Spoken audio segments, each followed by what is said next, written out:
Roma chapter 1, verse 4 and 5. Kasi may issue kasi tungkol sa pangalan sa Yahweh, Yahwehism. Ito yun, chapter 4. Chapter 1 to verse 4 hanggang 5. Verse 4 po, na ipinahayag na anak ng Diyos na may kapangyarihan ayon sa Espiritu ng kabanalan sa pamamagitan ng pagkabuhay na maguli ng mga patay sa makatuwid bagay si Jesucristo na Panginoon natin. Nasa pamamagitan niya ay tinanggap namin ng biyaya at pagkaapostol at pagtalima sa pananampalataya sa lahat ng mga bansa dahil sa kanyang pangalan. Chapter 1? Apo. Ibang salin, ano? Oo, ibang salin. Okay, sige. So dito, mababasa natin na napatunayan siya ang makapangyarihang anak ng Diyos nang siya'y nabuhay mula sa mga patay. So, si Jesus ay anak ng Diyos. Sino ang Diyos na yon? Yun ngayon ang ating tatalakayin. Sino ang Diyos na anak ay si Jesus? Sino yung pinanggalingan ni Jesus? Ngayon, pag sinabi siya kasing anak ng Diyos, akala natin ay ang interpretasyon natin agad parang tao na nanganganak, na parang may babaeng nanganak, nabuntis. So kung ang Diyos ay ipinanganak sa Jesus, ang tanong nga, nabuntis ba ang Diyos? Kaya naturo ni Soriano na ang Diyos daw ay nasa sinapupunan si Kristo, kaya nabubuntis daw ang Diyos. Ngayon ay dapat nating malaman na ang nabubuntis lang ay laman. Okay na? Hindi mabubuntis ang espiritu, hindi kasi nakikita yon, hindi natatouch, wala siyang physical na pwedeng paglagyan ng bata. So ang Diyos, dapat nating tandaan, hindi siya physical. Kaya hindi siya pwedeng manganak sa paraang naintindihan natin na tumitira sa tiyan ng ina. No, yung anak. Kundi, pag sinabing Diyos ay siya ay espiritu. Pag sinabi namang espiritu, sinabi ni Jesus na ang espiritu ay walang laman at walang buto. So ibig sabihin, ang ama na Diyos na Jesus ay hindi yung alam nating ama sa lupa na kagaya namin na ama, na tatay sa laman na tao. Ang tatay ni Jesus, no, pag sinabing tatay ay pinagmulan, ay ang Diyos. Ngayon, tingnan natin sino yung Diyos na yon. Kasi ito ang issue ngayon na ang tatay daw na Jesus na Diyos ay hindi daw yung sa Old Testament na Diyos. Sabi ni Ed Lapis, no? Yung Marcionism na ang Marcionism ay ayaw nilang tanggapin na yung Diyos ng lumang tipan na tinatawag na Yahweh ayun ang ama ni Jesus. Ang ama daw ni Jesus ay yung El Elyon. Kasi yung sinabi doon sa mga Pariseo ni Jesus sa mga Pariseo ni Juan na siya ang anak ng kataas-taasang Diyos. So pagka daw iyon ay iyong ginawang Hebrew, yung kataas-taasang Diyos ay El Elyon ang meaning. So ayaw nila sa Yahweh. Ngayon, tingnan natin kung ano ibig sabihin ng salitang Yahweh. Kasi yan ang ayaw na ayaw ni Ed Lapis at saka yung Rolando Garcia. Yung Rolando Garcia na nag-preach sa YouTube na yung bading siya talagang halatang bading na si Adan at Eva daw ay ang utos daw wag mag-sex, hindi daw wag kumain ng prutas. Tapos nung wala na daw si Yahweh, nag-sex daw. Yun daw ang kasalanan, nag-sex. Hindi naman kasalanan yung pagsisex dahil nung una pa, sila ikinasal ng Diyos, si Adan at Eva. So ibig sabihin, legal at banal yung kanilang pagsasama. Hindi naman kasalanan ang sex kung ginagawa ng nasa ilalim ng kasal. Nagiging kasalanan lang pag ginagawa ng hindi kasal. Pero kung kasal, hindi yung kasalanan. Si Adan at Eva, kinasal muna ng Diyos. So, hindi kasalanan yung mag-sex. At ang sabi niya ay Yung daw Yahweh daw ay masama. At ang sinasabi niya sa kanyang turo, si Yahweh daw yung tinutukoy sa John 8:44 na magnanakaw. Si Yahweh din daw yung sinungaling. Si Yahweh din daw ay makasalanan. Si Yahweh daw ay grabing pamumusong ang pinagsasabi. Kasi nga ayaw nila kay Yahweh kasi hindi nila matanggap na ang Diyos nga naman ay pumapatay talaga kasi ang Diyos pumapatay. So sa Old Testament, tinutusan talaga niya na iyon ang hindi nila matanggap. Bakit ang Diyos pumapatay? Bakit ang Diyos ay may batas? Dapat walang batas. Kasi pahirap ang batas So hindi totoo yung Diyos. So ang sinusunod nila yung kanilang kabaklaan. Kasi nag-uugat yan doon sa kanilang gusto nilang maging bakla So kukuha sila ng katuruan na papahintulutan ng Diyos na yun, yung kabaklaan nila. Yun naman talagang ugat yung kagustuhan nila na sila ay makasalanan. So kung ang Diyos ay malupit, di parurusahan kami. Kaya wag na natin kilalanin yung Diyos na yan. So si Jesus daw ay mabait, pag-ibig daw si Jesus. Hindi daw niya tinanggihan lahat, kahit daw bading, may maliligtas din daw kay Jesus. Kaya ang ama ni Jesus ay hindi yung Yahweh, kasi yung Yahweh, malupit yun So, yun din ang pinagmulan ng katuruan ni Marcion na ayaw din niya na ang Diyos ay sakupin siya at siya ay, kumbaga, pagbabahalan. Ganun lang naman yun. Kaya ang problema ngayon, semantics lang. Alam mo yung semantics, study of languages lang yun Ano ba ibig sabihin ng salitang Yahweh? Ano ba ibig sabihin ng salitang El Elyon? Ang Diyos naman kasi walang isang pangalan Yung salitang Yahweh, hindi yun pangalan. Akala nila pangalan, hindi yun pangalan. Ang ibig sabihin ng Yahweh ay ako na ako nga. Hindi yun pangalan. Taguri lang iyon ng Diyos sa kanya. Kasi wala siyang pangalan. Kasi hindi siya pwedeng magtaglay ng isang pangalan. Ng pangalan. Kasi pangalan ang sasambahin di ba? So kaya ayaw niyang magbigay ng pangalan. Hindi talaga Yahweh lang ang pangalan ng Diyos. Isa lang iyang katawagan sa Diyos. Pangalan lang yan. Alam mo yung pangalan at pangalan. Ang pangalan, pronoun niya, parang he, she. Yun lang. He is Elyon, he is Yahweh. Sa Greek kasi ang ibig sabihin ng salitang Yahweh ay he that he is. Pagka third person. Pagka naman first person ay I am. Pag ang nagsasalita ay yung first person, I am that I am. Ako nga. Ako nga si ako nga. Pangalan ba yun? Hindi. Naman din naman pwedeng pangalan yung ako nga diba? So hindi pangalan. Yung El Elyon din, hindi pangalan. Yun ay taguri lang sa Diyos. Na siya ang makapangyarihan sa lahat. Hindi rin pangalan yung makapangyarihan sa lahat. Katangian yun. Kaya ang Diyos, walang isang pangalan lang. Meron siyang maraming katawagan. Yan, na itinatawag, na ipinapangalan sa Kanya. Ginagamit siya bilang pronoun lang. Dito nag-ugat yung salitang Yahweh. Chapter 3, verse 13 hanggang 14. Chapter 3, 13 to 14. Pakibasa nga. Kahit sa Tagalog. Sinabi ni Moises, pupunta ako sa mga Israelita at sasabihin sa kanilang, ako'y sinugo ng Diyos ng aming ninuno.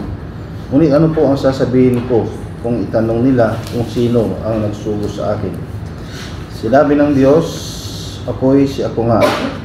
Sabihin mo sa mga Israelita na sinugo ka ng Diyos ng pangalan ay ako nga. Hindi naman pangalan yung salitang ako nga. Tawag lang yun o isang title. Nang ibig sabihin ako nga ay self-existent. Walang pwedeng ipangalan sa kanya kasi hindi naman siya lumitaw. Ang pinapangalanan lang kasi yung biglang di mo kilala, biglang lumitaw. Ano yun? Ano yun? Kasi ang Diyos din naman lumitaw Kaya hindi siya pwedeng pangalanan. Kasi ang pinapangalanan, yung biglang hindi kilala, yung lumitaw lang, na parang biglang nag-exist, hindi mo siya alam. So ang Diyos kasi, hindi siya nag-exist. Kaya ibig sabihin ng ako nga, self-existent siya. Naroon na siya nung wala pa ang lahat. Wala siyang simula, walang wakas. Yun lang ang mismong ibig sabihin na ako nga ito. Ever from the beginning, I am na. Ako nga. Ibig sabihin, wala akong pinanggalingan. Wala akong katapusan. Kaya hindi ako pwedeng pangalanan Kasi hindi naman ako subject sa pagpapangalan ng tao. Dahil Wala naman akong pangalan. Di ba? Kasi ako na yun eh. Ako na ang may-ari ng lahat. Papapangalanan mo ako. Kasi ang pangalan usually sa Hebreo, nagdi-define siya kung sino yun. Like for example, si Jacob, ang ibig sabihin ni Jacob ay robber, deceiver. Kasi yun ang katangian niya. Pagdating naman kay Esau, si Esau ay hairy. Ang ibig sabihin ng Esau, hairy. Pag sabihin ng Moses, hinango mula sa tubig. So kung ano yung katangian niya, yun ang ipinapangalan ng mga Hebreo pag may lumitaw na bata. Kaso, sa culture na yun, hindi pwede ang Diyos eh. Kasi lalabas ngayon, pag sinabi ni Yahweh, kung ano yung pangalan niya, yun lang ang katangian niya, hindi pwedeng isa lang katangian ng Diyos eh. Kasi siya nga lahat siya eh. Siya ay makapangyarihan, siya ang simula at wakas, siya ang lumikha, siya ay nasa lahat ng dako, nasa lahat ng lugar, siya ay makapangyarihan, kaya nang gawin ang lahat ng anumang gustuhin niya. Wala makapipigil sa kanya, so hindi pwedeng pangalanan siya. Yung El yun, at saka Yahweh, na tinranslate sa Hebrew kasi yung I am, that I am, o ako nga, ay hindi rin pangalan. Siya sabi niya, anong tawag, para lang magkaroon ng sasabihin si Moises. Kasi ang tao, naghihintay ng pangalan niyan, di ba? Sino bang authority mo? Laging tinatanong yan eh, pag pumunta ka, pinadala ka ng isang tao. Di ba, authorization? Di ba, ganun yun eh. May pinakukuha ako sa office kay Kuan, o sa court kay June. Hindi siya pwedeng bibigyan eh. Kasi kailangan yung may authority. Ang pangalan ng may authority, yun ang hinahanap lagi ng tao. Sino ka ba? Ikaw ba yun? Hindi. O yung mayroong authority, sino? Ito po. O anong authority mo? Saan ka? Lagi yung i-historical nila yan eh. O sino nagbigay ng authority mo? Yung authority mo ba galing talaga sa isang authentic na kapangyarihan? Isang authentic na dokumento? Laging ganun eh. So ang Diyos, wala siyang pinanggalingan, kaya hindi siya pwedeng magpapangalan ng may nung isa lang eh, na yung sa tao eh. Kaya magtataka rin sila, yung mga Israelita. Maging sila, nung sila'y magtanong kay Moises, sinong nagsugo sa'yo? Abay di sinugo ako na siya nga, hindi mo pwede sabihin niya ako yon, di ba? Kasi kaya third person na, pag tinanong siya, sasabihin niya third person kung ano yung ibig sabihin ng sinabi sa kanya. Hindi mo pwedeng sabihin, sinugo ako nga, hindi pwede yun. Si Jesus ang nagsabi noon, nung siya ay itanungin, sabi ng mga Pariseo, sino ka? Hindi mo ba alam na si Jesus ginagamit yung Yahweh? So kung si Jesus ginagamit yung salitang Yahweh na I am, si Jesus din ang divine. So this is blasphemy. Kasi maraming implikasyon yung pangalan. Pwedeng takurian ni Jesus eh. Di ba natanongin si Jesus na, sabi ni Jesus, sino ka ba? Saan ka ba galing? Sabi ni Jesus, bago pa si Abraham, ako nga. Ibig sabihin, Yahweh. O ibig sabihin, kasi Greek lang kasi. Sa Greek, hindi ilalabas yung salitang Yahweh. Kasi ang translation ako nga sa Greek, hindi Yahweh. So ang mangyayari, kung si Yahweh ay Diyos na mamamatay tao, di umano, sabi nila, yung kapusungan na yan. Mamamatay tao, sinungaling, walang hapag, kadilingan, grabe, mahigpit, terror. Eh di si Jesus din yun. Siya din nagsabing, ako nga eh. Si Jesus din si Yahweh. So yung argument na semantics, na yung pangalan na yun lang, kanilang binubueltahan lagi, yung kanilang inaano. In reality, si Jesus din, dinideny din nila. Kaya napakahalaga na mag-aral. Kasi hindi lang nila inaaral. Kasi ang mga si Ed Lapis, ayaw niyang tanggapin ang Bible as Word of God. Yun ang unang pinanggagalingan niya. Itong mga nasa Genesis na account, ito ay alamat lang. Kaya kita mo yung sabi ng Rolando Garcia. Sabi niya, maaaring wala talagang puno. Puro maaari. Maaaring ang utos talaga, huwag silang mag-sex. Ay nawala ang Diyos. So hindi talaga omnipresent ang Diyos, no? So wala siya, hindi makikita. Kaya dumating ang Diyos, di ba? Ang sabi sa kanya, kinain niyo ba? So, may connotation siya ng Alam mo yun? Kabaklaan. Ganun ang baklang magsalita eh. Walang lalaki kasi nagsasalita ng ganun. Isipin mo, salita ka ng ganun, lalaki ka. Bading lang nagsasalita ng ganun. Kasi ang mga lalaki may ano yan, may sense of ano yan, pagdating sa mga ganung bagay. Hindi yan nagsasabi ng mga mahalay.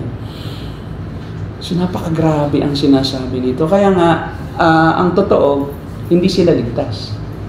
Walang taong makakapagsabi sa Diyos na siya ay si Satanas kung ikaw takot sa Diyos. Wala. Ano sa'yo yan? Hindi mo kayang sabihin yun. Sasabihin mo, ang Diyos, kahit yung pabiro, o kahit yung hula-hula lang, pati ka, Diyos yan. So kahit sinong tao may kinikilala sa Diyos, kahit pa hindi yung tunay na Diyos, yung Diyos nila, ibig sabihin niya, mga yan, ang tunay na atheist talaga. Kasi talaga ayaw tanggapin may Diyos eh. Ang lumalabas eh. Nagpapanggap lang sila na may Diyos. Pero ayaw pa rin nila. So meaning to say, ang nagsugo kay Jesus ay yun. Yung din Yahweh sa Old Testament na nagsugo kay Moises para palayain ang mga Israelita mula sa Egypto, siya din yung Diyos na, ibig sabihin kasi ganito, pag sinabing anak ng Diyos, sa Latin kasi iyan, yun yung meaning. Kasi maraming nuances ang isang salita. Depende sa context. Pag sa context ng Diyos, pag sinabing nanggaling o anak, ang ibig sabihin noon, pinanggalingan. Kasi ang ama ang pinanggagalingan, di ba? Kaya pag sinabing ama ng wikang pambansa, sino yun? Si Manuel Quezon. So si Manuel Quezon ba nanganak? Hindi. Pero tinatawag siyang ama kasi siya yung nagpapanukala na gawing Pilipino ang salitang ang salita ng Pilipinas, Tagalog. Oh, di ba? So kaya siya naging ama. Ibig sabihin siya ang author. Ganun din, ang Diyos Ama, ang author, ang nagpadala o lumikha ng, hindi lumikha, kasi si Jesus din nilikha eh. Siya ang pinanggalingan sa ganong sense. Kasi si Jesus sa John 1:1, hindi siya, wala siyang simula at wakas din eh. Kasama na siya ng Ama sa umpisa. Hindi sinabing siya nilikha ng Ama, hindi. Kundi, kasama na siya. Pakibasa mo ang Juan 1:1. Kasi dapat makilala natin kung sino si Jesus. Si Jesus, kapantay din ng Yahweh. Okay? Kaya sa kanila Marcion, si Jesus hindi pantay sa Ama. Hindi siya kapantay ng Ama. Dualism, dositism. Yan pakibasa, John 1:1 Sabi dito ay at hanggang verse 3. ang ibang translation. Pero sabi po dito, nang pasimula siya ang verbo at ang verbo ay sumasa Diyos at ang verbo ay Diyos. Ito rin ang pasimula ay sumasa Diyos. Ang lahat ng mga bagay ay ginawa sa pamamagitan niya at alinman sa lahat ng ginawa niya, hindi ginawa kung wala. Yan, ang verbo kasi verb sa English, di ba? Action word. Kasi sa King James Version, gusto niyang palabasin na buhay yung salita, verb. Kasi pag sinabing verb, it is an action word. Hindi lang yung word na written word. Okay. Pero pag sinabing salita sa ng Greek, mali ang mga translator ng King James. Kasi sa mga Greek, yung original recipient, pag sinabing word, messenger. Siya ang tagadala ng word. Kasi Jesus, yun ang messenger. Siya ang messenger ng Diyos. Hindi siya yung word na written. Kasi mali na naman yung, sabi ng iba, si Jesus ito kasi word eh. Word of God daw si Jesus kasi sabi word. Hindi word of God si Jesus. Siya ang messenger, siya ang word, siya ang nagdadala ng word. Sa mga Greek kasi, pag mayroon silang ipapadala, message yan, word. You have my word. Di ba pag sinabi, you have my word, ibig sabihin, may sinabi ako sa'yo, panindigan mo yan. At pwedeng sabihin mo sa iba yan. Katotohanan yun. But meron, mark my word. Ibig sabihin, yung word lang. Kundi, mapagkakatiwalaan yung aking salita. Pag sinabi namang, you have my word, ibig sabihin, meron akong mensahe sa'yo na totoo. At yung mensahe na ito, ang dala ni Jesus, yung sinabi ng Diyos, kaya siya ngayon ang word. Hindi ibig sabihin, siya mismo yung salita lang. But siya yung magre-relay ng word ng God, yung message ng God, the Father, siya ang magpapaalam nito sa sangkatauhan, na ito na ang kaligtasan. Hindi kaya ng taong iligtas ang sarili, ako'y sinugo ng Ama. Ako'y galing sa Ama, yun ang ibig sabihin ng ako'y anak ng Diyos. Ibig sabihin, ako'y ipinadala ng Ama. Pag sinabi kasing father sa English, pag father, originator. Sender. Yun, sender. Yung ama ang sender. Pag sinabi namang anak, hindi ibig sabihin si Jesus ay parang mas mababa sa ama sa pagka-Diyos. Kung hindi, sa role. Kasi siya yung isinugo. So, in essence, pantay sila, but in role, mas mataas yung nagsugo. Kasi siya ang nagsugo eh. Hindi naman pwedeng sa role, magkapantay kayo. Kasi ikaw ang sinugo. Yung role ni Jesus, lesser ang role. O lesser ang kanyang, ang tawag doon, yung kanyang authority. In that sense, sa salvation. Kasi ang God the Father ang nag-send, siya ang nag-decide. Diba? Si Jesus ang nag-fulfill, ang Holy Spirit ang nag-realize, nag-materialize by possession of the elect. So ngayon, ang nangyari, sa essential tayo. Pag sinabing essence, yung likas. Yung likas na katangian. So sa likas na katangian, pantay sila. Sila'y pare-parehong Diyos, pare-parehong makapangyarihan sa lahat, pare-pareho nasa lahat ng dako, sa lahat ng panahon, pare-pareho nasa lahat ng... Kasi si Jesus, kahit limited yung physical niya, alam mo, din niya ang lahat. Being omnipresent. Kasi Diyos din siya, hindi nawawala yung kanyang omnipresent. Pero, limited yung kanyang physical. Yun ang naging dahilan, kaya siya nalimitahan, dahil kailangan niyang iligtas tayo. Nagpakababa siya. So, kailangan niya talagang, yung physical niya is mamatay. Kaya nagkaroon siya ng physical. Pero kung si Jesus, hindi kailangan magligtas, kaya nating iligtas ang ating sarili, hindi siya mamamatay. Mananatili siyang Diyos kasama ng Ama. So, mayroon na rin siyang, He is, ang tawag dyan, yung sonship of Jesus is eternal din. Kumbaga talagang sa role ay mas authoritative ang Father. Pero sa essence, pantay silang lahat. Essential attributes. Makadadaanan siya sa theology proper. Ay, sorry. Theology proper. Pinapakinggan ko yung aking sarili.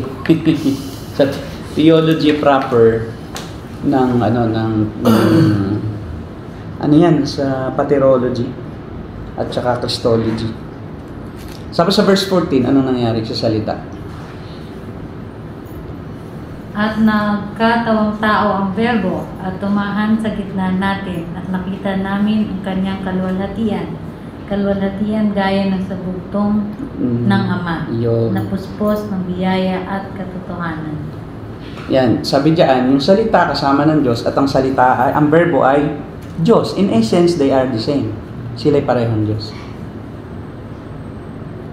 Ngayon, paano naging tatlo ang persona ng Diyos? So, sa isang simpleng pangungusap, sa isang simpleng salita, triunity. There is one God, but there are three persons of God united as one. Ang Ama, hindi siya nagkatawang tao. Ang Anak ang nagkatawang tao, pero sila'y pantay na Diyos. Ang Espiritu Santo, hindi rin siya naging tao, pero siya ay Diyos din, na pareho ng Diyos Ama at Diyos Anak. Pero may iba-ibang role kasi, kaya kailangan i-define. Kung walang role na gagawin, so kahit may Trinity, we don't need to define. Diba? Kasi Diyos, wala tayong, kaya lang na-define na may Ama, may Anak, may Espiritu, kasi nga may role na gagampanan ang bawat isa. Sa pagliligtas sa creation, ganun din. Ang Diyos ang nagsalita, sabi diyan, walang nalikha kundi sa pamamagitan niya. So, ang Diyos ang lumikha, pero sa pamamagitan ni Jesus. Siya yung agent sa creation. So, kung hindi kay Jesus, wala rin creation. Kahit ang Diyos lumilikha.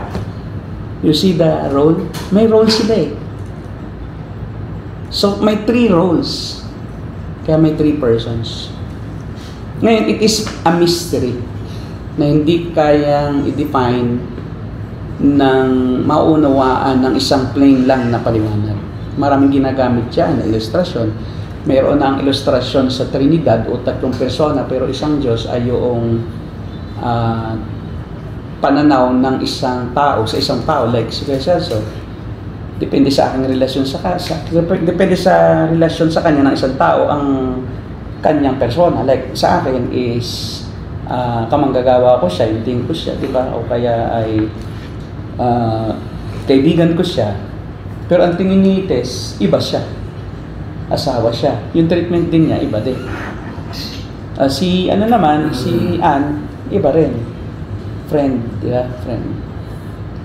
So, sa anak ni Kuya Celso, siya ay tatay, ang tingin lang. Pero, siya rin yun, di ba? Iisa siya. Pero maraming role eh. Marami kasing role. Pero hindi ibig sabihin, parang ang Diyos, parang si Celso. Hindi yun. Kundi, ang Diyos, iisa pero may tatlong persona na may iba't ibang papel na ginagampanan. Ngayon, imposible bang gawin ng Diyos yun? Kasi yung iba ayaw maniwala sa Trinity kasi parang sumasandot. Para daw may tatlong Diyos. Hindi tatlong Diyos. Iisang Diyos. Ngayon, ganito yan. Kaya bang gawin ng Diyos na tatlo ang kanyang sarili? May Diyos siya eh. Bakit naman hindi? Buti nga, hindi nga ginawang 100. Pati tayo lalong nalito. Sino yun? Di ba? Ginawa lang tatlo para madaling maintindihan. So, kailangan na malaman natin iyon. So, sabi dito ni Pablo ay, yan, napatunayan siya ang makapangyarihang anak ng Diyos. Sa pamagitan ni Kristo, tinanggap namin ang kaloob na maging apostol para madala namin sa pananampalataya at pagsunod sa kanyang mga tao sa lahat ng bansa. So, sa pamamagitan ni Kristo, yung authority, kaya nga sinasabing authority, kaninong authority si Paul? Ngayon, anong ginagamit yung authority? So, nag-flow sa Father, God the Father, pinadala ang kanyang anak. Ultimately, from God the Father ang authority, kay Yahweh. Tapos sasabihin nila ng mga Marcionist, may ibang sinulat si Pablo na hindi galing kay Yahweh. Diba? Kasi ang tinatanggap lang nila, Romans, Galatians, Ephesians, Philippians, Colossians, Thessalonians, ayaw nilang tanggapin ang Titus at saka Timothy. Kasi may sumasablay doon sa gusto nila. Qualifications ng leader. Ni-edit nila ang Bible. Editor sila.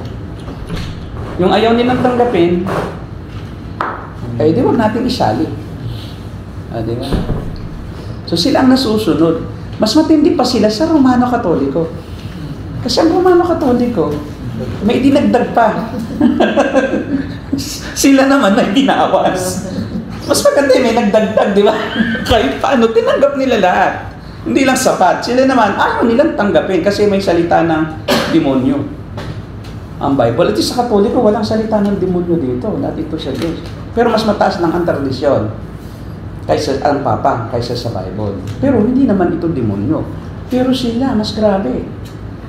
Ito pang, si Yahweh pa. Ang binibintangan siya pa daw ang magnanakaw. Ay siya nga ang may-ari ng lahat. Paano siya naging magnanakaw? Di ba? Ipinahiram ko lang sa iyo di ba? Ganito yan ang Diyos ang may-ari ng lahat. Ipinahiram ko sa iyo. Pag kinuha niya, bakit may magagawa ka? Kanya yun Yun ang ayaw nilang tanggapin, na may kukunin ang Diyos. So talagang gusto nila, in essence, sila ang Diyos. Little God doctrine. So paano masisave yan? Kaya hindi porke worship ka ng worship, salita, Bible study ka, ligtas ka, hindi. Kailangan tama muna ang doktrina. Kasi ano ba na narito, patamaan na lang ng doktrina. Kasi lahat tayo, morally, kahit anong gawin mo, hindi ka papasa Diba? Patamaan na lang. Diba? Ay sila, hindi na nga tama, bading pa. Wala na, diba? Sana tumama lang sila Diba? Kaso hindi rin, lahat mali. Pati buhay nila mali. Sabi nga ni Baji, saan pa ba ako pupunta? Hindi doon na ako sa tama. Diba? At least may pag-asa pa ako. Dahil lagi siyang bugbog sarado. Wala siyang magawa. Diba? Pulbos. Diba? Pulbos, dikdik. Yung sinabing pinukpok ng martilyo, binuhusan pa ng asido, sabay nilagyan ng asin at ricado. Ay talagang napakasakit, Kuya Eddie. Ito ka ba laging gano'n? Nadidikdik ka rin. Pag hindi ka pa nasaktan, ibig sabihin, hindi ka pa buhay. Sana buhay ng spiritual mo. Kasi matuwa kayo pag nasasaktan kayo, pag kayo nakakarinig ng word of God. Ibig sabihin, buhay na kayo. Kasi yung patay, di pwedeng masaktan, di ba? Kahit tabitahin mo ng pino yun. Lalang. Tinatad na hipon, di ba? Yung hipon, patay. Oh, sarap noon. Yung ibabalot mo doon sa ano, no? Kalalawan. Tapos iputok na gata. Wala na yung pakiramdam eh. Luto na lahat. Di pag buhay ka pa, eh, gaganon ka. Lalo yung bading, gumaganon. Yung ano eh. Ito pala, kaya pala yung ano na yan, Ricardo na yan. Ano, Ricardo ba yun? Rolando Garcia, di ba? Siya pala ang may-ari noong sikat na tea. Yung brew, tawag dito? Ha? Milk tea. Yung nga, milk tea, yung brew. Yung sinaresearch ko siya eh, CEO, president siya ng brew na tea. Yan. Tapos siya rin ang may-ari ng isang company. In-research ko siya sa Google eh. Siya talagang owner eh. Kaya mayabang. Isipin na kami, bakit? Hindi man ako humingi support sa inyo. Pero sa kasama niya ginagamit. Instead na magpasako. Hindi ibig sabihin mayaman ka, hindi ka under ng Word of God. Ikaw na ang Rolando Garcia. Rolando Garcia, di ba? Hindi siya eh, hindi Rolando Garcia yung narito Rolando Navarrete. Isa na Rolando, ano ba yun? Ito. Meron daw mag-i-expose kay Rolando Navarrete, Rolando Garcia. Siya daw ang bubura sa lapis. Sabi ko, yabang din ito. Dami-dami ng Rolando Garcia, CEO ng Big Brew. At saka yung Limonyo, kaya pala Limonyo. Kasi baliktad sa kanya eh. Ang demonyo ang Diyos. Meron ako nakitang ganyan na limonyo. Baliktad sa kanya talaga. Ang si Satanas, yun daw ang mabuti. Kasi daw baka daw binibintang lang natin dahil nasulat daw eh si Satanas daw ay mamamatay. Tapos sa totoo lang, si Yahweh yun. At si Satanas, baka hindi nyo alam, si Satanas ang mabuti. Kaya yung Limonyo ang pinangalan niya. Wala man lang po nakarealize doon sa congregation niya. Hindi, mga tauhan niya yan. Mga tauhan niya yan. So, hindi sila makatutol. Bakit? Mga waiter, o server, cook. O, di ba? Ako, kahit ako waiter mo, pagka sinabi mo ng ang Diyos ng demonyo, ay talagang sorry ka na lang. Lemon yun. Di ba? Lemon you. Yun, di ba? Alam ka naman, lemon you. Merong lemon you. Tsaka yung Big Brew, kanya rin. Meron din price talaga. Ano daw? Price talaga. Mayaman siya kasi, kaya ganun eh, ito lemon you. Tapos si Ed Lapis, ang yabang. Yan, lemon you. Lemon you. Oh, lemon you. Ang dami niya, oh, Limonyo by Big Brew. Ito naman, huwag manghusga, Limonyo. Ba't talagang eh? Yun ang kanyang mga Maganda mga taglay. Oh, Limonyo. Ang introduction niya, huwag manghusga, gusto lang magtinda. Limonyo, kasi nga Limonyo, so parang husgahan mo siya, bakit Limonyo? Pero yung pala sa likod noon, mayroon siyang rebellion against God. He is rebelling against God. That's the reason. Ayaw niyang pasakop sa Diyos. Kapabuti pa ang demonyo.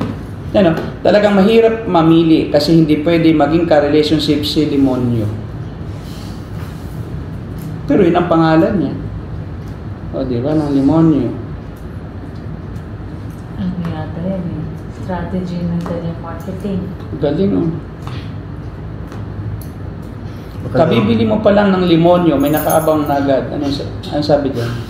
Sabi ko. Lemon siguro yun. Ang gamitin niya demonyo. Limonyo kasi, lemon at yogurt pala. Ayan, limonyo. Lemon yun. Lemon. Tapos yung Yogurt. lemon yun. Huwag na kang bibili doon ah. Susan. Tsaka yung Big Bruce, iba ka na, doon ka lang sa infinity. Infinite pa. Kasi payayamanin mo lang yan. Sobrang gara pa lang. Alam mo siya ang modern day blasphemer. Oh, Big Bro. Kasi yumaman siya dito, ang dami kasi niyang pinagpa-franchise niya. O dami niyang Big Bro Regalado, Big Bro Gulod, Big Bro Marikina. Ang dami pala na niya. Yung niya, may sungay. Oo nga, kaya demonyo nga. Yung lemon, Talagang totoo, nilagyan na. talagang Kasi sa kanya talaga ang demonyo, Nilagyan na siya ang siya. mabuti. Si Satanas ang Diyos daw. Si Yahweh ang Ay, kung matindi kontrabida. siya, magaganyan. Kasi si Satanas daw kasi, pababayaan ka lang. So, sige, you do what you want. So, ibig sabihin, mas maganda nga naman, di ba? San Juan del Monte. Pero impyerno nga. Yun ang problema. Talagang na to, pinagbili na ang kaluluwa nito. Pinagbili na niya sa pera, ang kaluluwa niya. Dami Big Bro Village, Quezon City, Dahlia. Grabe, dami Galaxy Street, Marilao. May Marilao, Kaingin 1. Talagang milyonaryo. Valenzuela, milyonaryo. Kasi biruin mo Bagong Silang, meron ka lang ilang 10 stall na nag-earn ng tigo 100,000 a month. 1 million naman. Diba? Net na yon. Kasi maliit siyang 100,000 pag malakas May net siyang 1 million. So kung magsalita, kaya wala yan, si Yahweh. Alam mo, isang araw to, pag ito pinalo kung totoo itong ililigtas, papaluin to patay ito isang araw. Kasi pag talagang nagalit sa iyo si Satanas pag Diyos na to, gari ka. Ngayon ka lang, pero darating din ng araw, makakagalit kasi yung mga sinasabi. Pag alam mo ang totoo. Yan. So, yung ni Apostol, Pablo, yung authority niya, talagang direct from God the Father. Walang duda. Kaya siya, malakas ang loob na harapin ang lahat ng mga pagsubok sa ministry. Kasi siya diyan, kaya siya nakarating ng Roma kasi bilang-bilanggo Hindi naman bilang misyonero. Gusto niya pumunta sa kanyang sariling gusto, pero hindi pa panahon. Kaya pala ay siya papupuntahin doon ng Diyos bilang prisoner. Nakatanikala. Tapos narating niya ang palasyo sa kanyang pagtatanggol sa sarili. Nakarating siya sa mga gobernador sa Roma. Nagpatotoo siya. Pati yung mga palace guard, kasi siya ay parang ang turing sa kanya, may tawag na yun sa prisoner na yung mataas ang tingin. Hindi naman political prisoner, high profile prisoner siya. Kaya ang nagbabantay sa kanya, mga gwardiya sa palasyo. Dahil doon, mga gwardiya sa palasyo, nagsishare sila kung ano yung sinishare ni Pablo. Kaya sabi ni Pablo, nakatulong pa sa Ebanghelyo yung aking pagkabilanggo. Dahil kung ako'y nangangaral lang, di ba, sa komo na tao, hindi makarating sa palasyo. Dahil ang aking mga bantay, bantay ng hari, sa palasyo ng hari, sa emperador, yung word of mouth niya. O bakit nakulong yan? Dahil sa Ebanghelyo. Ano yung Ebanghelyo? O diba? So, kay Kristo. Sino yung Kristo? Yung, di ba, yung nangangaral noon sa Jerusalem na pinagkanulo, tapos pinatay, tapos nabuhay daw na maguli. O di, gospel yun. Sinasabi nila. Kaya alam mo, even enemies can be used by God. Yung mga kalaban mismo ang ginagamit ng Diyos para kumalat ang Ebanghelyo. Si Emperador noon, Nero. Si Nero yun eh. Siya nagpabilanggo kay Pablo. So ginagamit siya ng Diyos behind the scene para ibilanggo mo ito, dalhin mo sa high profile na kulungan, tapos para ang kanyang mga kausap, mga kahuntahan ay itong mga royal guards. Yung mga royal guards naman na to, ito naman ang mag-disseminate ng information galing kay Pablo. Along the way, pinabayaan pa si Pablo na magsulat. Kaya sa prison niya sinulat ang Titus, ang Timothy. Mamamatay na siya dyan nung sulat niya ang Timothy. Kasi sinabi doon niya kay Timothy, ako'y parang inuming binubuhos. Yun kasi ay figurative for a finished meal. Sa kultura kasi ng Israel at saka ng Rome, nung unang emperyo ng Roma, ang culture nila, kaya may alak sila. Yun ang pinakang last meal. Yun ang pinakang last nilang alak na hindi naman naglalasing. Kasi pantunaw yan. Tapos ibinubuhos ang alak as a symbol of, ibig sabihin, yung finished work o success. Halimbawa, di ba? Mas ngayon, uso pa rin. Halimbawa sa Italy, di ba, sa mga motocross, binubuksan talaga alak. Diba? Kasi tapos na ang karera. Ibig sabihin, tagumpay na.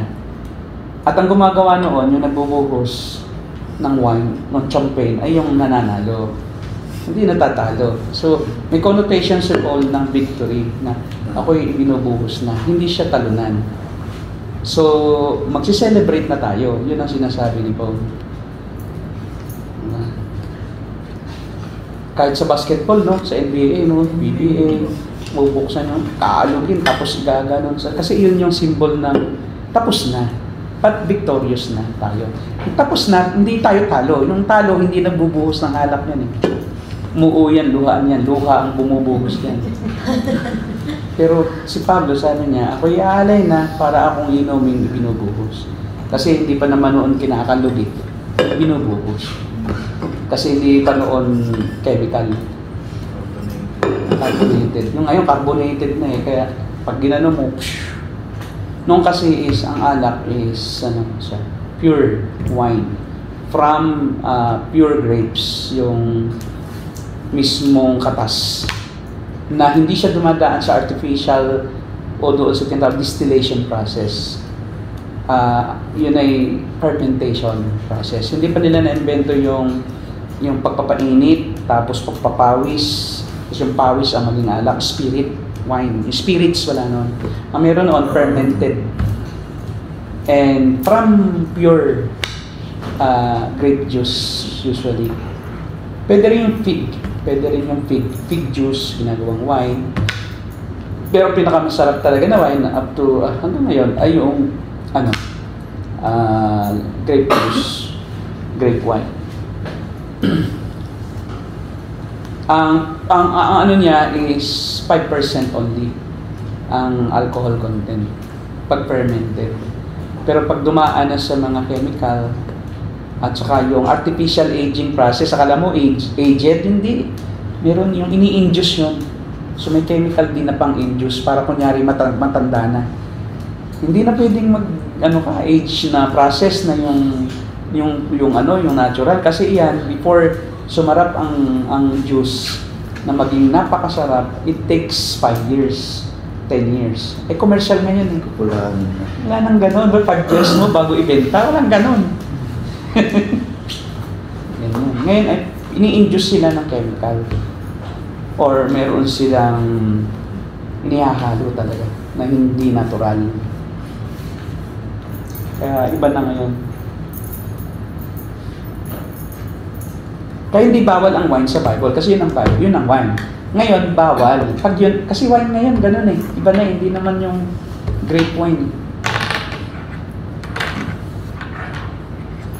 Kakatwira ng iba, grape wine pala eh. Bumili akong grape wine. Ang problema mo, may matitisod sa'yo eh. Hindi ka pwedeng uminom. Hindi ka pwedeng makapag-inuman. Kasi bakit? Pati yung iyong kainuman, matitisod din sa'yo. Kakatisuran kayo. Isuling kita, pag bagsak ka. Isuling kita, bagsak ka rin. So, iwasan na lang natin. Kasi ang kultura, ang pangit ang tingin sa manginginom. Ang Bible hindi, kung tama ang pag-aaral. Kaya lang, kaysa naman tayo ay makapag-away,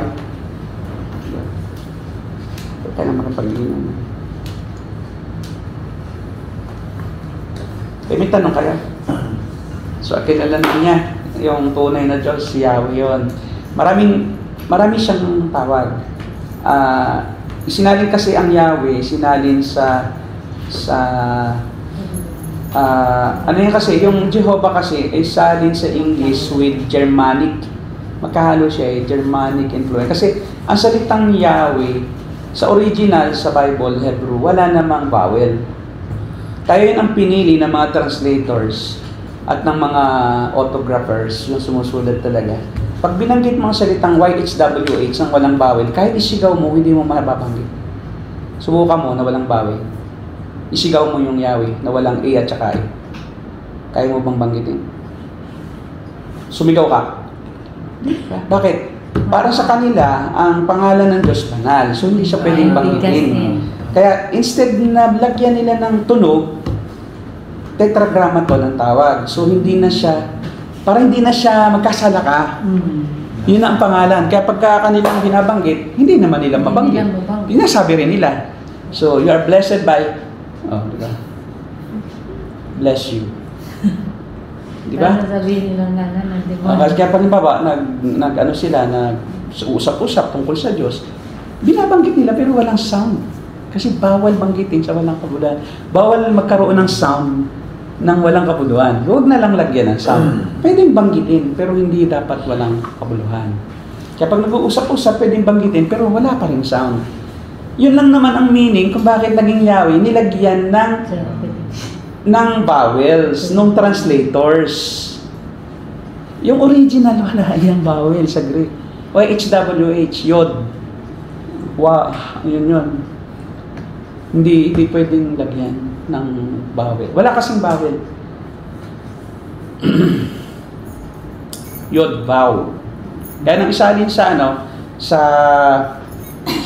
Latin, Germanic Latin yung Jehovah. Germanic Latin. May influence ng German and Latin. Yung nag-translate ng Yahweh. Sila ang naglagay ng sounds na Jehovah.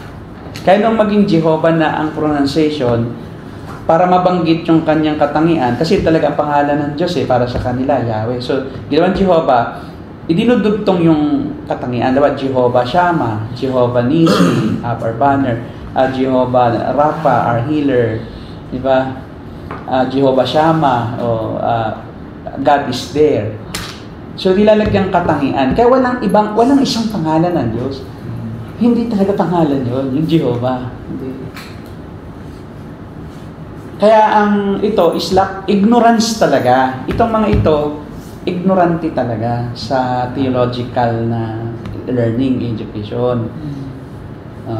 Kaya sabi na ni Pagliano, nilimot ko na lahat ng natutunan ko sa seminary.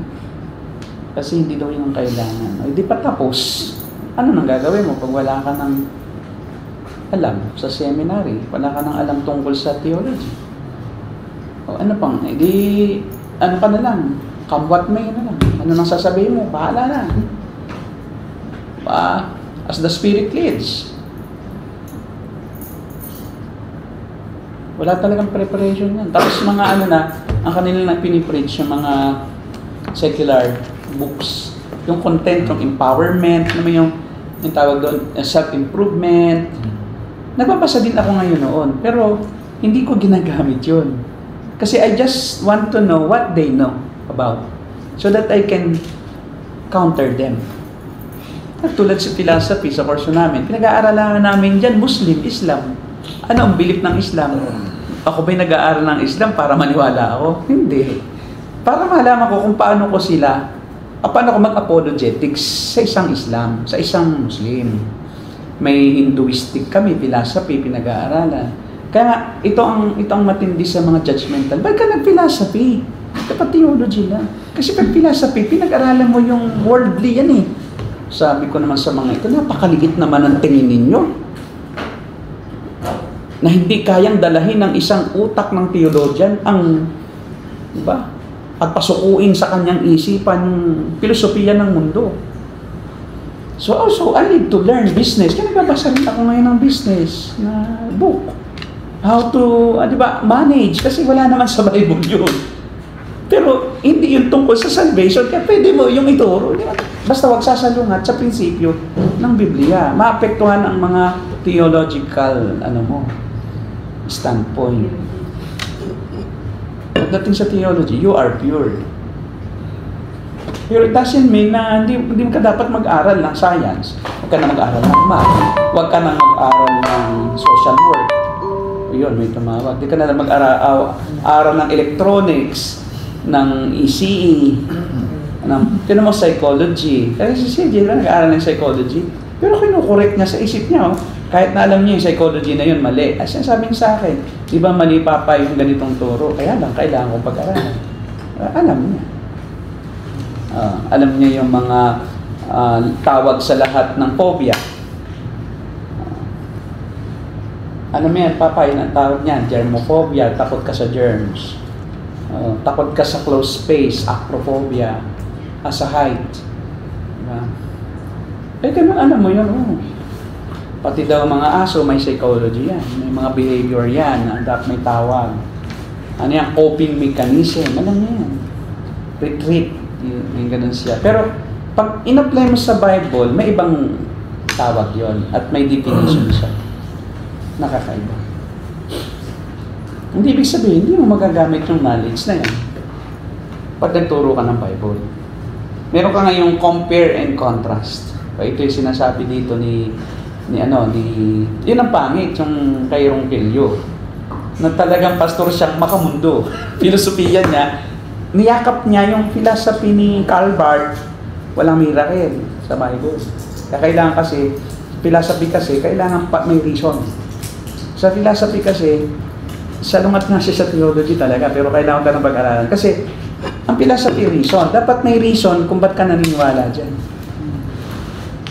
Dapat mayroon kang matibay na to see is to believe.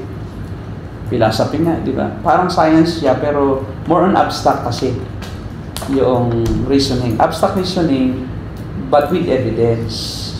Kaya reasoning. Philosophy means reason din. Wisdom. So you need to reason out, why do you believe?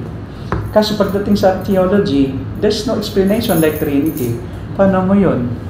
Hindi mo papasok ang philosophy doon. Kasi hindi ka maniniwala sa Trinity. Kasi hindi mo patunayan eh. So, it requires faith. Doon papasok ang theology. Yung faith in theology, doon siya. Magkasama siya doon sa ganoong discipline. Theological disciplines. Yun namang, evidence and philosophy sa philosophy. Ang science naman is yung observable evidence bago ka maniwala. There's no faith in science.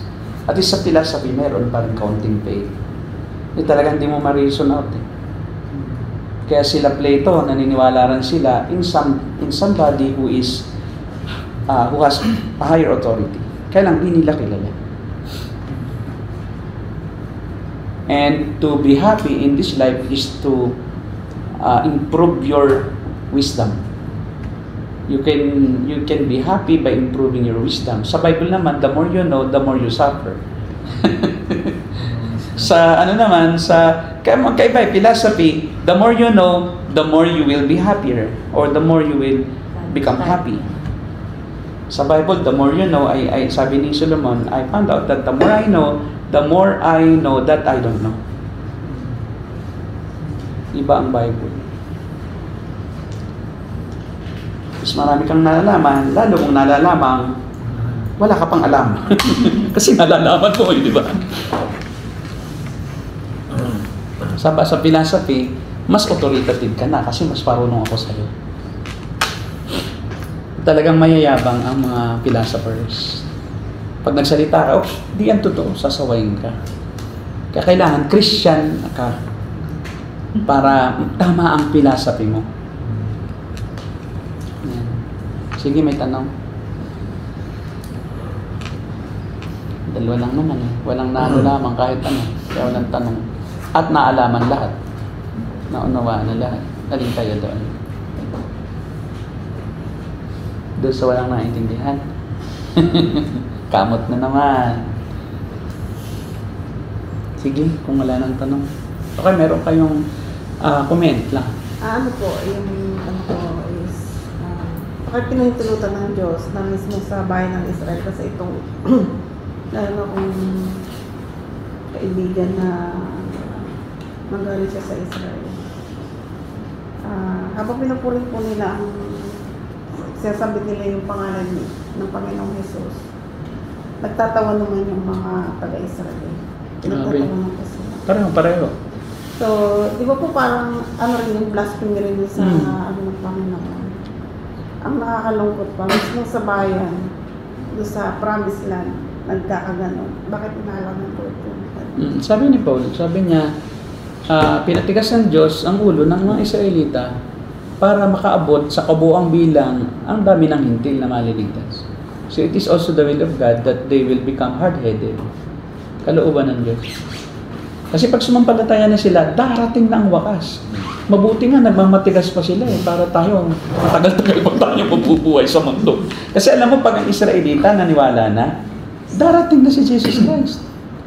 Kaya ayaan mo sila magmatigas. Ang paniniwala na po doon ay yung parang nag-umpisa daw po kasi i-gather yung mga materials para i-rebuild yung ano ni Solomon. Kasi nga, Judaistic pa sila. So, hindi pa sila mananampalataya kay Jesus. Pag yun daw po ay Judaism parang may go signal na gawin, ibig sabihin daw nun, darating na si Jesus Christ. Tapos yung red heifer, yung pulang baka. Yung mga ganun. Pulang lalaking baka. Yun daw ay tanda na malapit na ang pagwawahukom. Kasi yun ang ihahandog doon. Noong 666. Pero akala nila yung 666 na yun si Jesus Christ. Mali ang pagkaunawa kasi nila. Akala nila ngayon ang panahong ito, walang millennial kingdom, walang 1,000 taon. Mga amillennialist yan, parang Reformed Baptist. Dumating na si Jesus noon. Sa ang kaharian ng Diyos, sa puso at isip. Allegory. Ni-spiritualize. Totoo, pero hindi literal. Talaga naghahari na rin naman si Jesus sa mga believers at sa church. Pero not in a sense na sa buong mundo. Kasi ang tinutukoy ni Jesus, uupo siya sa trono ni David. And the throne of David symbolizes physical kingdom. Hindi church kingdom yun. Kasi si David naman walang church noon eh. Hindi naman upo si David sa isang iglesia at nangaral at naging Kristiyano. Wala. Kasi papangaral din ang salita ng Diyos sa buong mundo pag siya na ang hari.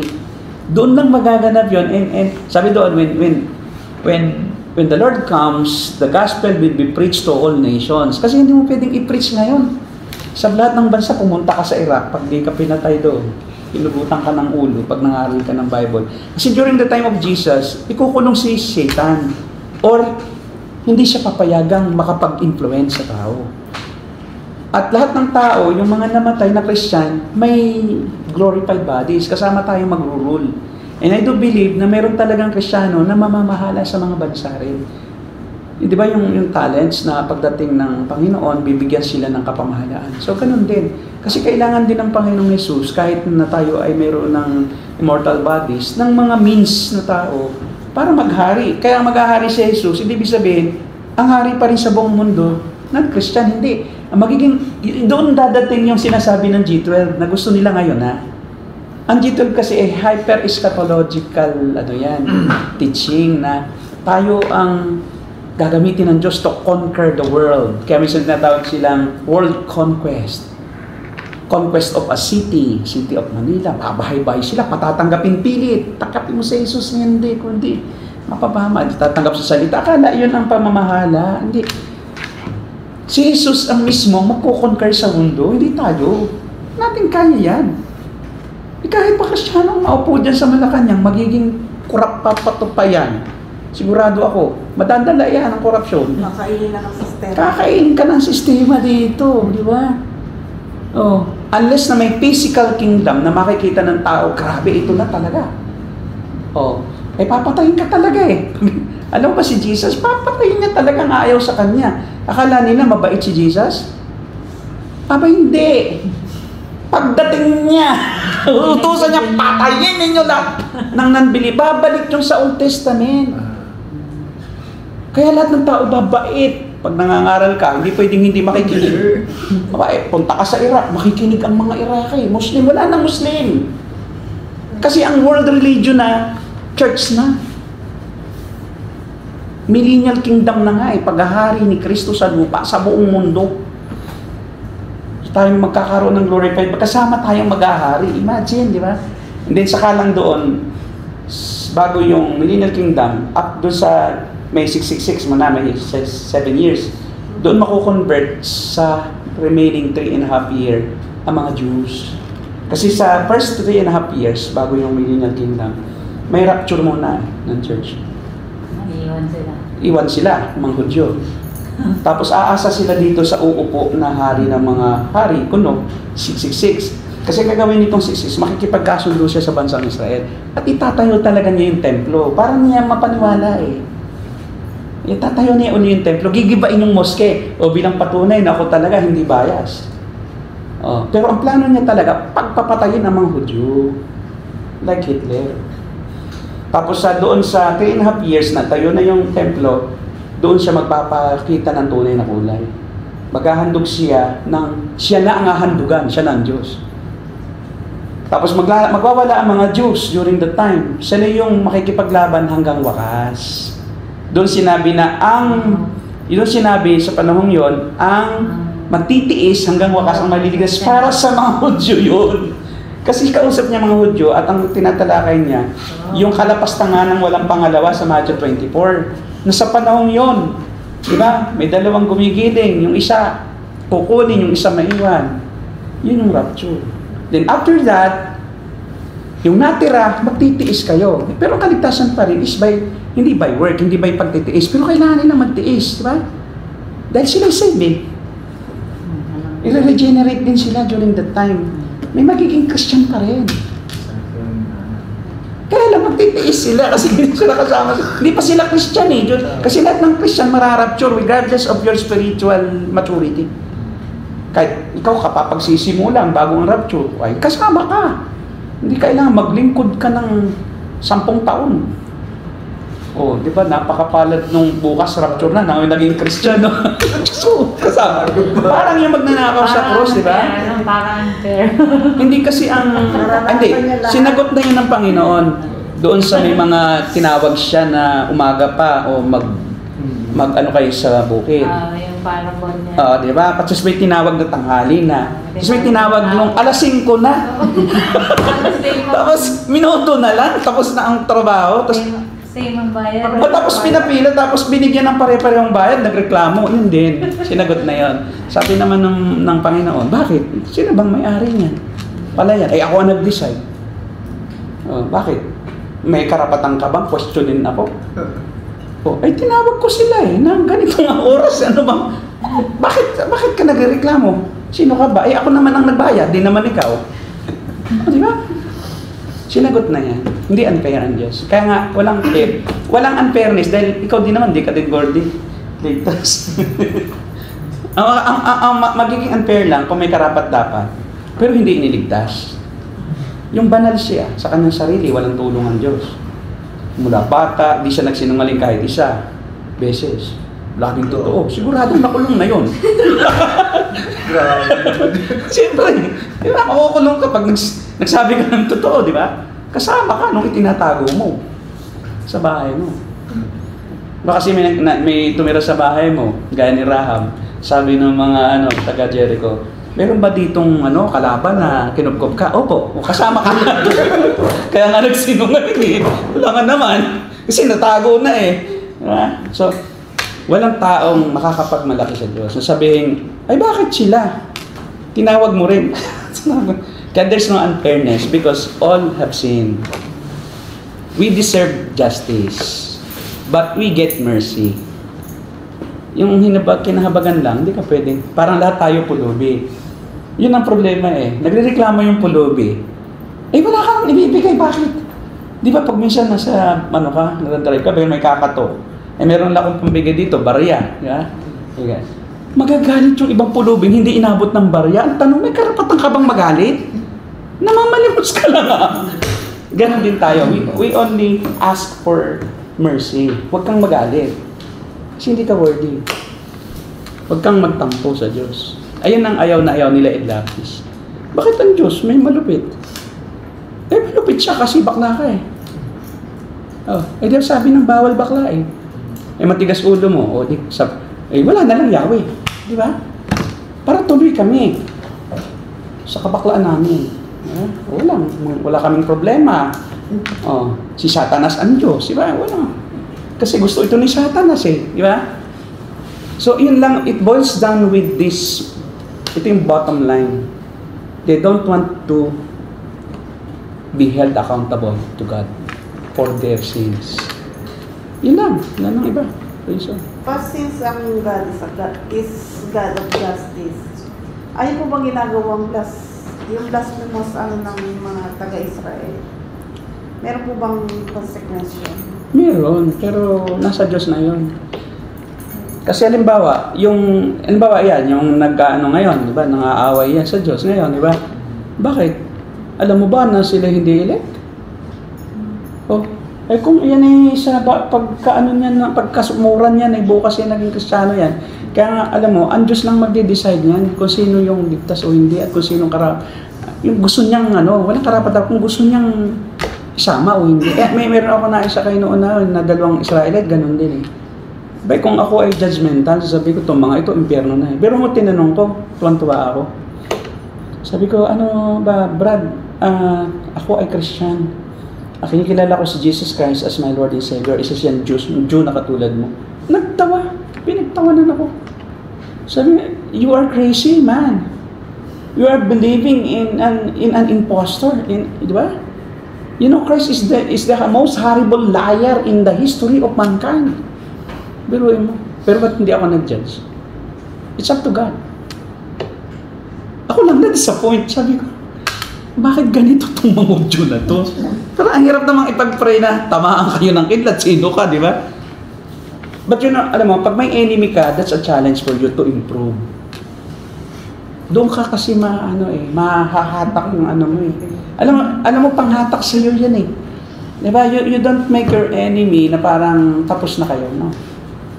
Kasi, sabi nga ni Martin Luther, may nagtanong sa kanya, Abraham Lincoln ata to. Sabi sa kanya, bakit daw hindi na lang i-destroy niya yung mga kaaway niya? Ba't daw pati pinapakitunguhan pa niya ng maganda? Si Kissinger, si Henry Kissinger, sabi ni Henry Kissinger, that's why I treated them good and kind. Because I destroy them as my enemy. Yeah. I will be no longer having enemy if I will treat them good. If we will become friends. That's how you destroy your enemy. Not destroy their body. Patayin mo. Lalo ka magkakaroon ng kaaway. May kaibigan yan Di ba? May kaibigan yan. Yung enemy mo may kaibigan yan. May kasimpat siya yan. O pag yan, inaway mo rin, pagkakaguluhan ka ng kaaway niyan. Alam mo, in the history of politics, yung mga nagtatagal, ginagamit nila ang kanilang kaaway. At hindi sila nagtatrust sa kanilang kaibigan. Ang pinakamatagal na nag-rule sa China, 300 years, si Song, yung Song Dynasty, yun ang ginawa niya. Hindi siya nagtiwala sa mga kaibigan niya ng gusto. Bakit? Yung kaibigan mo, yun ang may inggit sa'yo. Sa politics, iba sa Christianity, di ba? Kasi politics ganun. Pag nagkaroon ng power yan, magkaka-interest yan. Gagamitin ka niyan para palitan ka niyan. Pero yung kaaway mo, walang makukuha. Alam niya, wala siya makukuha sa'yo Bigyan mo ng favor. O mag-resign na kayo as general. Patirahin ko ang ginawa niya, yung mga general na laban sa kanya. Magsipag-resign na kayo. Bigyan ko kayo ng estate niyo, lupa, bahay, at ang paghaharian niyo na lupa. Tuwang-tuwa, and they became his best friends. Pag may kaaway siya, yun ang kalaban ng kaaway niya ngayon. Pero siyempre, iba naman sa Christian. Sa politics, gano'n. Kaya di ba sa politics may sinasabi tayo, no permanent enemies. Diba? Kasi pagkatapos ng politika, kaibigan mo ulit. Magkasama ulit tayo sa partido. Mag-friend ulit tayo, ha? Diba? Pero nung kalaban mo pa sa politika, magkaaway kayo, di ba? Parang Marcos at Siraan ng siraan yan. Siraan ng siraan. Pero pagdating ng panahon, kailangan na nilang isa't siya. They use their enemies to their advantage. Kita mo? Wala na yung unity. Familiarity na, ano. Oo. Tapos yung mga friend nila, naabangan nila. Yan ang lalaban eh. Di ba? O maaagaw niya ang supporter namin. Kasi pareho kami ng supporter eh. Op, hindi mo yan papapasukin. Kaya walang only permanent interest. No permanent enemy in friends. Only permanent interest. Kay Kibuloy, maraming nagpi-friend request sa kanya ngayon. Bakit? Inaaway niya yung mga kaaway ni Duterte. O yung kaaway din ni Duterte, inaaway din siya. Kasi may ano, Dami nagpipresenta ngayon, magluto. 10 Daming delivery ngayon siya. Di ba? Saan po ba kayo? Location niya po sa... May interest na di ba? Kaibigan na. Pero nung una talagang inaaway, no? 10 Nung may patong na sa ulo, sabi niya, Pastor, asan po kayo? Location, may delivery po. Nangungumusta lang, Pastor, saan po ba kayo ngayon? Siniri ko. May nga nagpuntahan talaga roon na Pastor. Doon, sa kung ano. Hindi nyo pwedeng ano yan, kasi alam mo si Kibuloy, may private army yan. Protected yan. Napatalino yan eh. Alam niya na yung ginagawa niya, dangerous. Magiging son of God ba yan kung di matalino? Biruin mo na manipulate niya, napakaraming milyong-milyong tao. Ay kung ikaw ay hindi matalino, hindi ka makakamanipulate. Ngayon, alam na rin niya yan, isang araw i-wanted siya. Kaya yan, meron iyan lihim. Hindi lihim, nakita ko nga eh. Yung school niya na Jose Maria College, ang ROTC nila, tunay na baril. Talagang tunay na putikan. Tapos talagang barilan talaga. May binabaril sila ng mga pumuputok talaga. Napakarami ng graduate yan. Jose Maria College. Ay, biro mo yun, naniniwala yun na sila may kingdom. Kingdom of Jesus Christ, di ba? Sila na nga yung millennial kingdom eh. Di ba? Pagpatayan talaga. Kita mo, may nakipagpatayan para kay Ecleo. Di ba nung huhulihin si Ecleo dahil na-brainwash din niya na siya ay Diyos anak? Si Ruben Ecleo Sr. O di nung salakayin ng mga NBI yung kanyang kingdom din. Sa dinagat naman. Talagang sumugod yung mga niya. Ay, ang akala, hindi sila tatablan. O may dalang itak, sumugod. Patay. Kasi nga brainwash siya. Ang belief nila, hindi sila tatablan dahil Diyos yan eh. Kasi ang mga tao na na-brainwash, hindi na iyan aalis dyan. Kakamatay nila yan. Kasi ang paniniwala nila, mawawalan silang kaligtasan. Pag tumalikod sila, paano ba sila maligtas? So yung kaluluwa nila, hindi nila pagpapalit yung physical, di ba? Ganon din yung, di ba, matibay sila Pablo, sila Pedro, na namatay sila para kay Christ. Ganon din sila. Kaya lang maling Christ sila, pero the same din yung kanilang dedication. Kaya hindi mo pwedeng baliwalain yung mga ni Kibuloy. Kasi siyang may susi ng kalangitan. Para sa kaluluwa ng lahat ng tao, siya ang huling paperma, di ba? Imagine mo may ballpen pa pala roon sa langit. Napaklose na niya ang ABS daw eh. Ngayon, ipaklose niya AFP. Subukan natin. Ipaklose niya yung warrant of arrest. Mga korte, ipaklose niya. Pag naklose ng korte kasi, wala nang... mga pulis, mawala ang armed forces, wala nang aaresto sa kanya. Subukan natin.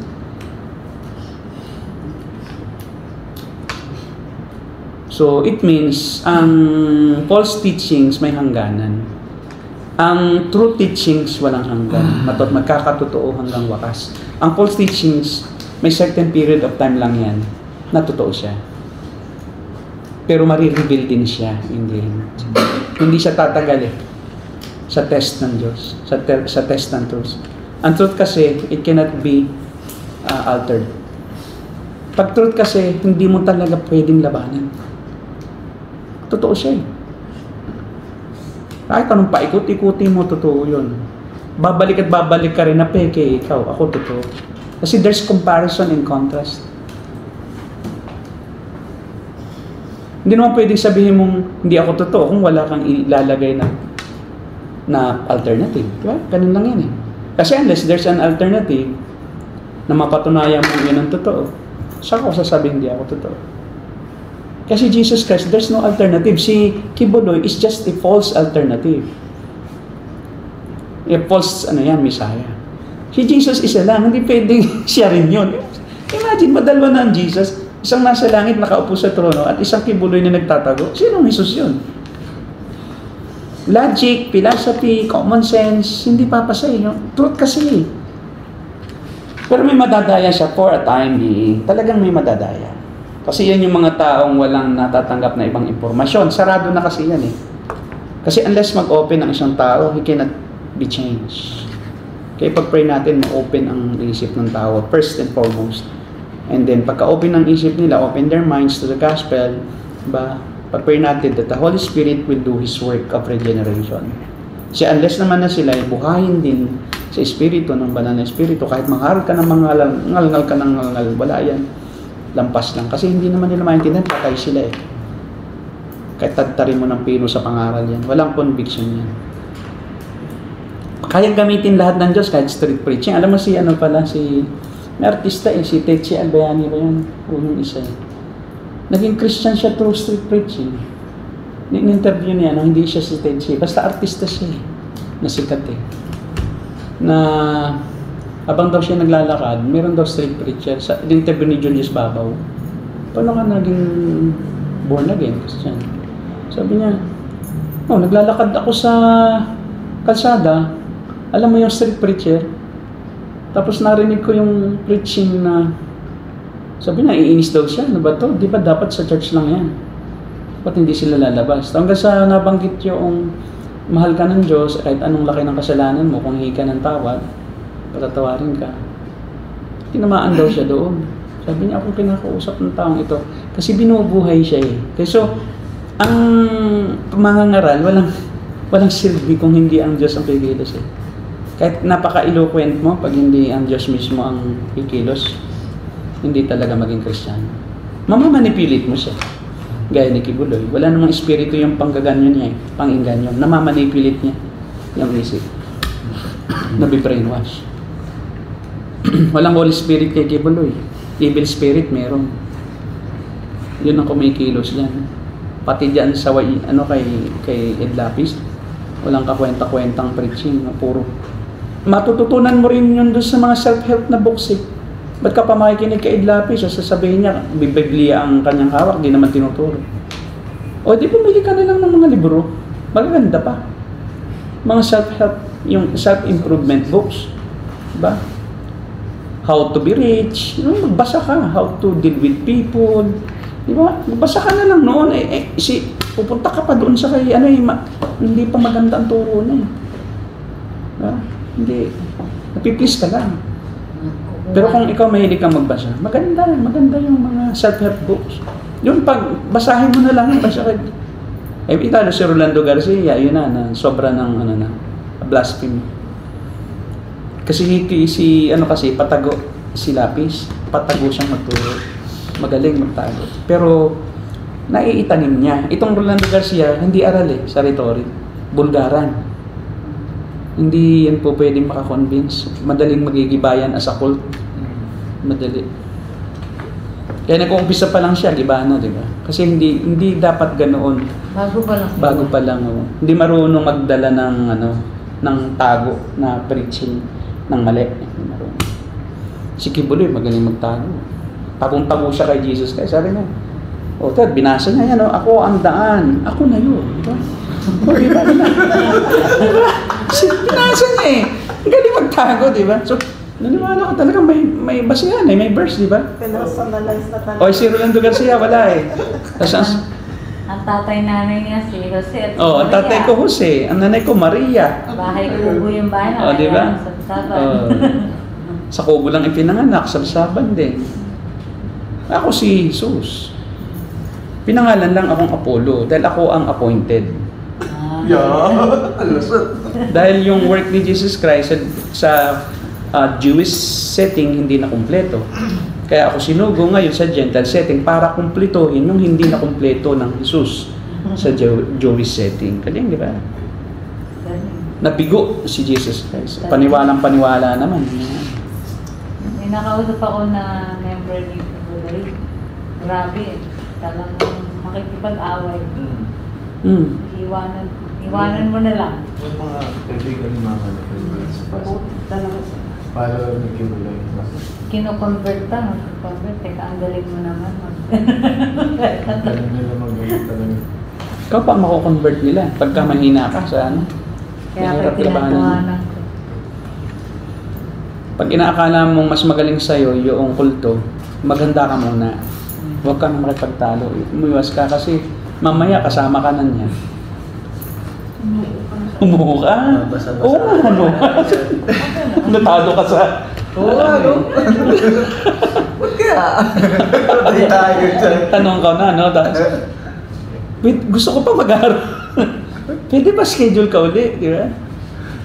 Patay. Brainwash ka na. After mga 2 to 3 times na Bible study, na walang Bible. Walang Bible eh. Kasi walang hawak na Bible pag nagturo yan. Kaya tanong ko nga, may Biblia ba kayo? Iba? Hindi. Ang mga, di niyang pahawakin yung... Hindi nga po. Sa Kasi ganun ang characteristic ng cult.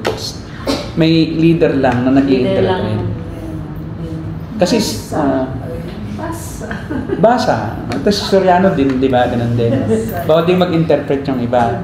Si Kibuloy ganun din. Ako lang ang may power to interpret. Ako ang sugo. So parang mga nakatanga lang ganun, mga miyembro. Babasahin lang. O, basahin mo ito. Babasahin. Pero siya lang nag-i-interpret. Hindi pwedeng ipa-interpret kahit kanino yun. Lahat ng cult, hindi malaya ang mga miyembro mag-isip. Kasi nga naman, pag binigyan mo ng Bible at sinabi mo pwede kayo mag-interpret, ay kung malaman yan, totoo. Na ikaw pala bula ang Kristo. Na hindi pala, nabasa mo na huwag kayong maniwala, sabi ni Jesus Christ sa Matthew 24. Kung may magsabing nandyan ang Kristo, naroon ang Kristo. Huwag kayong maniniwala. O, ay kung mabasa mo yun, expose na siya, di ba? Lugi negosyo. Lugi negosyo. Wala tao. Parang iglesia, ganun din po eh. Wala rin Ministro interpretation. lang yung nandun. Katoliko, ganun din. Only the priest can teach. Kita mo, hindi naman pinagdadala ng Kala ko Bible. naman ang Catholic given na ayaw nila magbasa. At saka ayaw naman nila Ayaw talaga. talaga nila magbasa. Tamad. Ano po nila? Hindi tinuturuan eh. Pwede kayo magkaroon ng Biblia sa bahay pero ilagay nyo sa altar. Yun. Yun lang. Display. Display nyo. Tapos masi-masi nyo pag may sakit. Di ba? Para gamot.